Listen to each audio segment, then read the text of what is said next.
Hello good morning बच्चों, welcome back in NR maths classes. आज मैं आपको इस वीडियो में DAV class 8 maths chapter number 4 direct and inverse variation इसकी वर्कशीट नंबर 2 के क्वेश्चन नंबर 7, 8 एंड 9 पूरा कंप्लीट कराने जा रही हूँ। तो चलिए देखते हैं क्वेश्चन नंबर 7 में क्या बोल रहे हैं बेटा। क्वेश्चन नंबर 7 है, a contractor with a work force of 420 man can complete a work of construction of a building in 9 months. कोई एक कॉन्ट्रैक्टर है, ठीक है, जो कि अपनी वर्क फोर्स का मतलब क्या होता है, उसके पास काम करने वाले लोग, ठीक है, तो उनके साथ वो वर्क फोर्स कितनी है उनकी 420 मैन की है। यानी उनके पास कितने लोग काम करते हैं, 420 मैन काम करते हैं। वो एक कंस्ट्रक्शन के काम को, मतलब एक बिल्डिंग कोई बन रही है, उसका कंस्ट्रक्शन हो रहा है, उस काम को 9 मंथ्स में कंप्लीट कर देते हैं, ठीक है। तो आपको बेसिकली यहाँ पर ये देखना है कि 420 मैन जो है वो 9 मंथ्स में एक पूरी बिल्डिंग के कंस्ट्रक्शन के वर्क को कंप्लीट कर देते हैं। Due to request by the owners की रिक्वेस्ट पर, ओनर्स होते हैं मालिक, उनकी रिक्वेस्ट के कारण ही was asked to complete the job in 7 months. अब कॉन्ट्रैक्टर को बोला गया, ओनर्स ने रिक्वेस्ट की कि वो जो उनका काम है ना बिल्डिंग का, वो 9 मंथ्स की जगह 7 मंथ्स में कंप्लीट हो जाए। तो how many extra man he must employ to complete the job. तो अब उसको कितने एक्स्ट्रा मैन अपने काम को कंप्लीट करने के लिए नौकरी पर रखने पड़ेंगे। क्वेश्चन को आप समझ गए। एक कॉन्ट्रैक्टर है, ठीक है, जो कि उसके पास 420 मैन है, जो कि एक कंस्ट्रक्शन है एक बिल्डिंग का, उस काम को 9 मंथ्स में कंप्लीट करते हैं। अब जो ओनर है वो रिक्वेस्ट करता है कॉन्ट्रैक्टर को कि वो चाहता है कि उस काम को जो कि 9 महीने में कंप्लीट हुआ था ना, वो 7 मंथ्स में कंप्लीट हो जाए। अब सोचो 420 मैन जो है एक काम को 9 मंथ्स में करते हैं, अब उसी काम को 7 मंथ में कंप्लीट करना है कि 2 मंथ पहले कंप्लीट करना है, तो नंबर ऑफ मैन ज्यादा चाहिए होंगे ना। तो आपको ये बताना है कि कितने एक्स्ट्रा मैन जो है उनको नौकरी पर रखना पड़ेगा जॉब पर, ताकि वो काम पूरा हो सके। तो हमें यहाँ पर क्या दिया हुआ है, हमें यहाँ पर एक तो नंबर ऑफ मैन दिया हुआ है,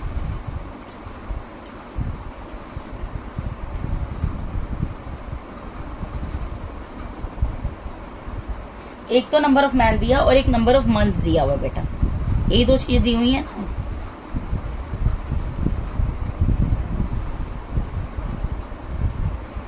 पहले में 420 मैन दिए थे, 420 मैन कितने टाइम में कंप्लीट कर रहे हैं काम, 9 मंथ्स में।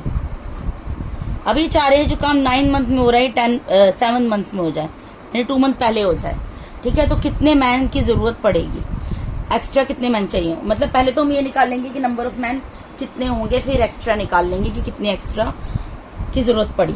सबसे पहले तो आप यहाँ पर ये देखो, नंबर ऑफ मंथ्स जो है 9 मंथ से 7 मंथ डिक्रीज हो गए, तो एरो नीचे चला गया। अब आप यहाँ पर एक चीज सोचो कि 9 मंथ में उस कंस्ट्रक्शन के काम को 420 मैन कंप्लीट करते हैं। अब मंथ्स डिक्रीज हो गए हैं, यानी कि प्रेशर और ज्यादा आ गया है। तो 420 मैन तो जितनी अपनी मेहनत कर सकते थे, जितना जोर लगा सकते थे, उन्होंने पूरा जोर लगा दिया, तब भी वो काम जो है 9 महीने में खत्म हुआ है, 9 मंथ्स में कंप्लीट हुआ है। लेकिन अब ओनर चाहते हैं, कॉन्ट्रैक्टर को बोल रहे हैं कि 7 मंथ में काम कंप्लीट कर दो। तो 7 मंथ में अगर काम कंप्लीट करना है, इसका मतलब क्या, नंबर ऑफ मैन बढ़ाने पड़ेंगे।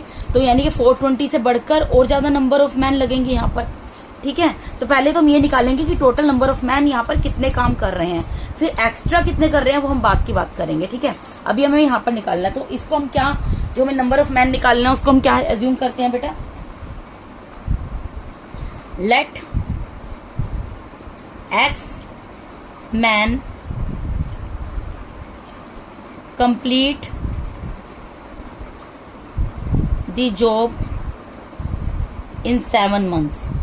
हमने मान लिया कि एक्स मैन है, नंबर ऑफ मैन जो है एक्स है, जो कि हमारे इस काम को 7th मंथ में कंप्लीट कर देंगे। तो इसी एक्स की वैल्यू बेसिकली यहाँ फाइंड आउट करनी है। हमें ये पता लग गया इनवर्स वेरिएशन है, तो जो स्टेटमेंट हम लिखते हैं सबसे पहले हमें वो लिखनी पड़ेगी, it is a case of inverse variation as the number, मैंने आपको बोला था जहां दोनों वैल्यूज दी होती है पहले उसको लिखते हैं।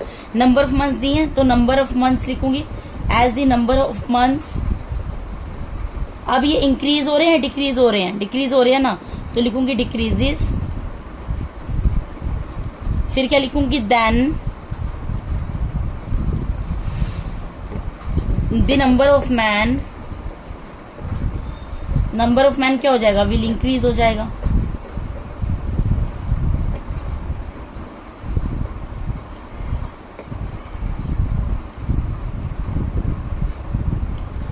ठीक है जी, यहाँ तक आपको समझ आया। अब इसका मतलब क्या है, x मल्टीप्लाई बाय y होगा is equals to k, where k is constant.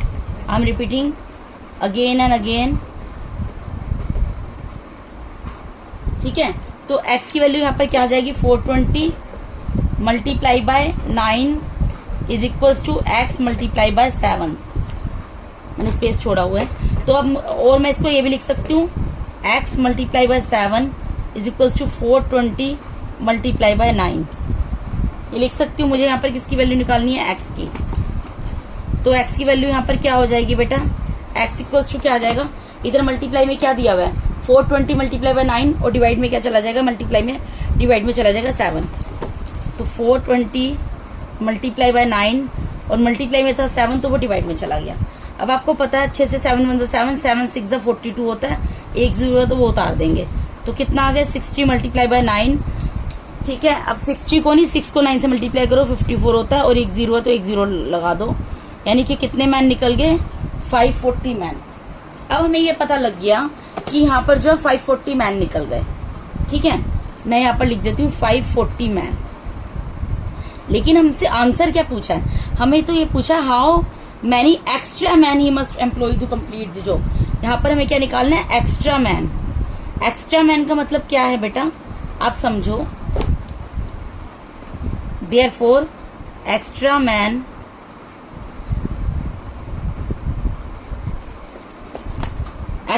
complete the job in 7 months.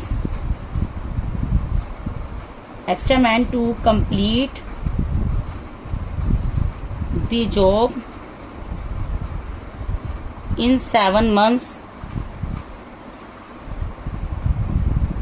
ये तो आपने ये लगा लिया, निकाल दिया कि अब कितने लोग काम करेंगे, कि मतलब 420 काम करते थे, अब कितने लोग काम करेंगे, कि जो मेरा काम है जो कि 9 मंथ्स में हो रहा था वो अब मेरा 7 मंथ में हो जाए। लेकिन कितने लोग एक्स्ट्रा आए, आप सोचो बेटा, अब कितने लोग काम कर रहे हैं, 540, और पहले कितने कर रहे थे, 420। तो एक्स्ट्रा मैन कितने आए, इसमें से माइनस करके पता लगेगा ना। 0 में से 0 माइनस हुआ, 0 आ गया। 4 में से 2 माइनस हुआ, 2 आ गया। 5 में से 4 माइनस हुआ, 1 आ गया। यानी कि आंसर क्या आ गया, एक्स्ट्रा मैन कितने हैं, 120। समझ आया कैसे निकला ये हमने ये निकाला बेटा कि अब 540 लोग काम करेंगे। लेकिन हमसे यहाँ पर ये नहीं पूछा था, हमसे यहाँ पर ये पूछा है कि अब कितने लोग एक्स्ट्रा काम कर रहे हैं। मतलब अगर पहले 420 लोग काम कर रहे थे ना, 420 मैन काम कर रहे थे, जिस काम को करने से वो काम 9 महीने में खत्म हो रहा था, तो अब 7 मंथ में काम कंप्लीट करना है, तो उसमें कितने एक्स्ट्रा लोग लग गए। तो एक्स्ट्रा लोग निकालने के लिए पहले तो हमें पता होना चाहिए कि अब कितने लोग काम कर रहे हैं। तो हमने निकाल लिया, अब 540 मैन काम कर रहे हैं। अब कितने एक्स्ट्रा मैन काम कर रहे हैं, अब 540 कर रहे हैं, उससे पहले जितने कर रहे थे उसको माइनस कर दो तो एक्स्ट्रा मैन पता चल जाएंगे। तो यानी कि आंसर यहाँ पर क्या आ गया, 120 मैन। ठीक है, आंसर इसका 120 मैन होगा, क्योंकि यही चीज पूछी गई थी। अब उसके बाद 8th क्वेश्चन पे देखिए, 8th क्वेश्चन में क्या बोल रहे हैं। यहाँ पर बोल रहे हैं Uday can finish a book in 25 days. Uday कोई लड़का है जो कि एक किताब को पूरा 25 डेज में फिनिश कर देता है। उदय कोई एक बच्चा है जो अपनी किताब को पूरा 25 डेज में कंप्लीट कर देता है। If he reads 18 pages every day, अगर वो डेली के 18 पेजेस पढ़ता है ना, तो उस बुक को पूरा पढ़कर कितने डेज में कंप्लीट कर देता है, 25 डेज में कर देता है। How many days will he take to finish it if he reads 15 pages every day. अगर अब वो जो 18 पेजेस पर डे पढ़ रहा था, अगर वो 15 पेजेस पर डे पढ़ता है, तो उसको कितने दिन लगेंगे कंप्लीट करने में उस बुक को। ठीक है, तो यहाँ पर हमें क्या दिया हुआ बेटा, यहाँ पर हमें एक तो दिया हुआ नंबर ऑफ डेज,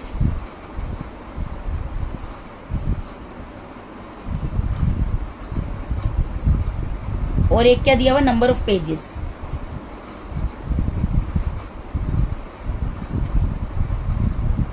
मैंने आपको बोला जो चीज पहले दी होती है उसको लिख देते हैं। अब नंबर ऑफ डेज पहले कितने दिए हैं, 25 डेज। 25 डेज में कितने पेजेस पढ़ता है वो, 18 पेजेस। तो अगर वो 15 पेजेस पढ़े पर डे, तो इस बुक को वो कितने दिन में कंप्लीट करेगा, पढ़कर ही आपको निकालना है। अब आप यहाँ पर ये देखो, पहले 18 पेजेस पढ़ता था, 15 पढ़ रहा है एक दिन के, तो पेजेस उसने कम कर दिए, 3 पेजेस कम पढ़ रहा है। अब आप एक चीज सोच कर देखो, अगर वो 18 पेजेस एक दिन के पढ़ रहा था, तब उसने 25 डेज में उस बुक को पूरा फिनिश किया पढ़कर। लेकिन अगर वो अब 15 पेजेस पढ़ेगा एक दिन के, instead of 18 pages he reads 15 pages now per day. ठीक है, तो इसका मतलब क्या है, नंबर ऑफ डेज तो इंक्रीज हो जाएंगे ना, क्योंकि 3 पेज वो एक दिन के कम पड़ रहा है, तो यानी कि नंबर ऑफ डेज 25 डेज से बढ़कर और ज्यादा हो जाएंगे। तो जब ज्यादा होंगे तो एरो ऊपर की तरफ जाएगा, और जब दोनों अपोजिट डायरेक्शन में होंगे एरो, तो हमारा कौन सा वेरिएशन है, ये इनवर्स वेरिएशन है। अब इतनी चीज क्लियर हो गई। उसके बाद हमें यहाँ पर क्या निकालना है बेटा, हमें नंबर ऑफ डेज निकालना है, ठीक है। तो हम इसको लेट करना पड़ता है, लेट नंबर ऑफ डेज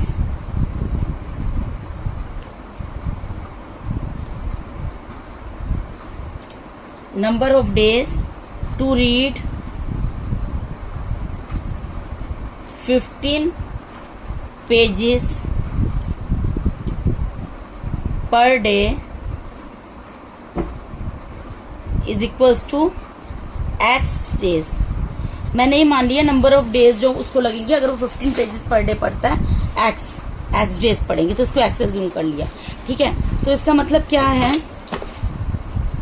ये कौन सा केस है, ये हमें पता लग गया, it is inverse variation. It is a case of inverse variation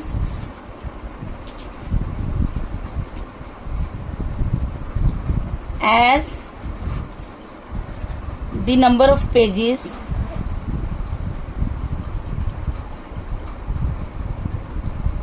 decreases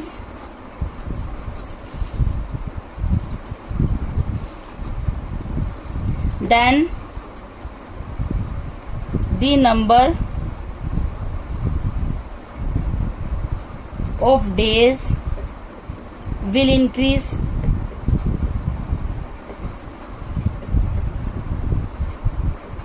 मैंने आपको बोला दोनों चीजें दी होती है, पहले उनका रिलेशन देखते हैं। यहाँ दोनों चीजें दी है ना, तो लिखेंगे as the number of pages, ये क्या हो रहा है, डिक्रीज हो रहे हैं, decreases, then the number of days will क्या होगा, इंक्रीज हो जाएगा, बस वही चीज लिखनी होती है। Therefore x multiply by y is equals to k, where k is constant as I told you earlier so many times. तो x की वैल्यू क्या आ गई यहाँ पर 25 मल्टीप्लाई बाय y की क्या है 18 is equals to x multiply by 15। और मैं इसको क्या लिख सकती हूँ, x multiply by 15 is equals to 25 multiply by 18, ठीक है। तो यहाँ मुझे किसकी वैल्यू निकालनी है, x की निकालनी है। इसको मैं यही सोल्व कर देती हूँ। x की वैल्यू निकालनी है, तो x क्या हो जाएगा बेटा 25 मल्टीप्लाई बाय 18, और ये डिवाइड मल्टीप्लाई में तो डिवाइड में चला जाएगा, ठीक है। अब इसको कैंसिल करो, 5 5 से 25, 5 3 जा 15, ठीक है, 3 1 जा 3, 3 6 जा 18। तो x कितना आ गया 5 मल्टीप्लाई बाय 6, यानी x की वैल्यू कितनी आ गई 30 डेज। यानी कि इसका मतलब क्या निकलता है, यहाँ पर क्या आ गया 30 डेज, यानी कि वो जो 18 पेजेस पर डे पढ़ता था तो वो एक बुक को 25 डेज में कंप्लीट करता है। अब अगर वो 15 पेजेस पर डे पढ़ेगा तो उसी बुक को जो 25 डेज में कंप्लीट करता था ना, अब 30 डेज में खत्म करेगा, ठीक है। तो इसकी लाइन में पीछे लिख देते हैं, देयरफॉर हैंस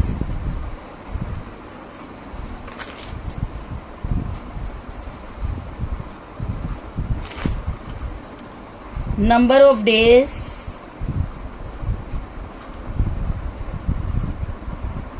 इतना भी लिख के छोड़ सकते हो, number of days equals to 30 days. Answer to finish the book, to complete the book, कुछ भी लिख देना आप, ठीक है, या इतना भी लिख दोगे तब तक ठीक है। अब इसका नेक्स्ट पार्ट देखिए, नेक्स्ट क्वेश्चन देखिए, क्वेश्चन नंबर 9। यहाँ पर क्या बोल रहे हैं, और shopkeeper has enough money to buy 40 books. एक शॉपकीपर है, उसके पास अपना पर्याप्त पैसा है कि जिससे कि वो क्या कर सके, 40 बुक्स खरीद सके। ईच कॉस्टिंग रुपीज 125, और एक बुक की कॉस्ट कितनी है 125 रुपीज है। How many books he can buy, मतलब उसको कितनी किताबें खरीद सकता है if he gets a discount of 25 on each book. अब अगर उसको हर एक बुक पे 25 रुपीज का डिस्काउंट मिल जाए।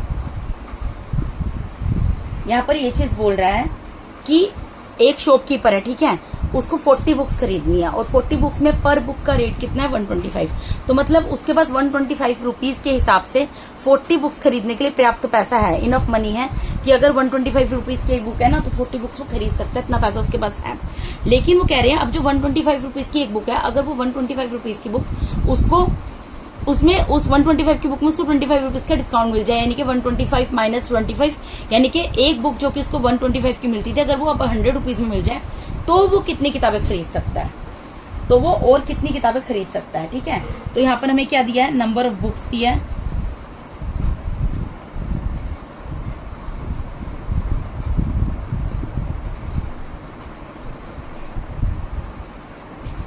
और प्राइस ऑफ बुक दिया है।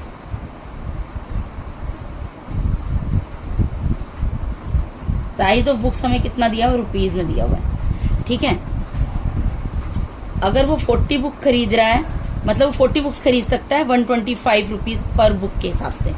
ठीक है, उसके पास इतने पैसे हैं कि वो 40 किताबें खरीद सकता है अगर एक बुक का रेट 125 है। ठीक है, rupees 125।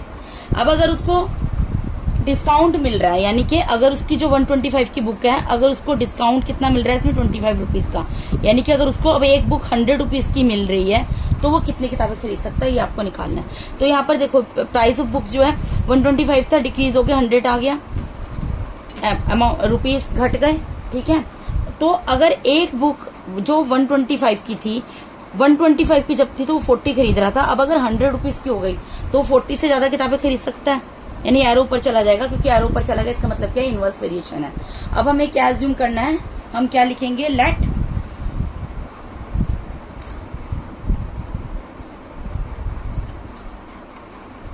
Number of books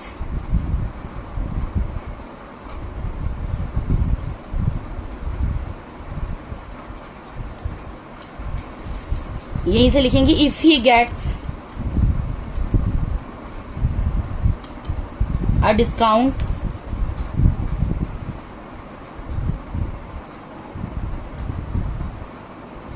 of ₹25 on each book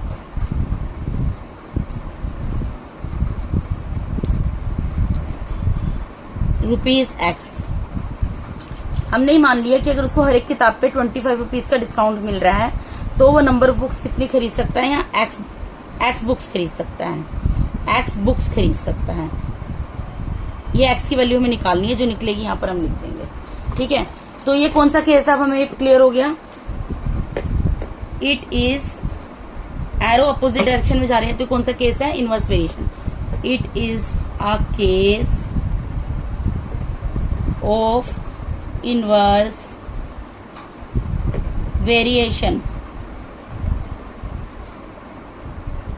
as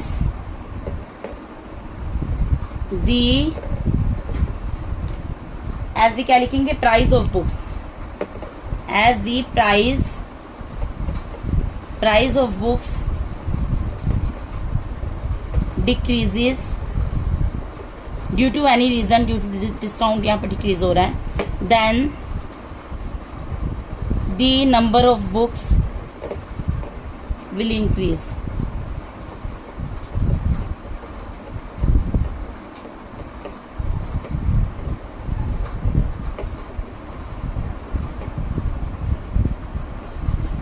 ठीक है जी, as the price of books decreases then number of books will increase. तो अब यहां पर क्या आ जाएगा, यानी कि therefore x into y is equals to k where k is constant. तो x की वैल्यू पहले क्या है 40 multiply by 125 is equals to क्या हो जाएगी, x multiply by 100। 40 multiply by 125 x multiply by 100 वही लिखा है। और इसको मैं ये लिख सकती हूँ, वेरिएबल वाले को इधर लिख सकती हूँ, इक्वल्स टू में x मल्टीप्लाई बाय 100 इधर लिख सकती हूँ, इक्वल्स टू में 40 मल्टीप्लाई बाय 125 इधर लिख सकती हूँ। अब मुझको किसकी वैल्यू फाइंड आउट करनी है, मुझे x की वैल्यू फाइंड आउट करनी है। तो x की वैल्यू कैसे निकलेगी, x is equals to 40 multiply by 125 upon में 100। एक जीरो से एक जीरो यहाँ पर कैंसिल हो गया, 5 2 ज़ा 10, 5 2 ज़ा 10, 5 5 ज़ा 25, 2 1 ज़ा 2, 2 2 ज़ा 4। तो 2 मल्टीप्लाई बाय 25 यानी कि 50 बुक्स। यानी कि अगर उसको 25 रुपीज का डिस्काउंट मिल रहा है ना पर बुक, तो 40 बुक की जगह कितनी किताबें खरीद सकता है? 50 बुक्स खरीद सकता है। ठीक है, तो हम स्टेटमेंट लिख देंगे therefore the number of books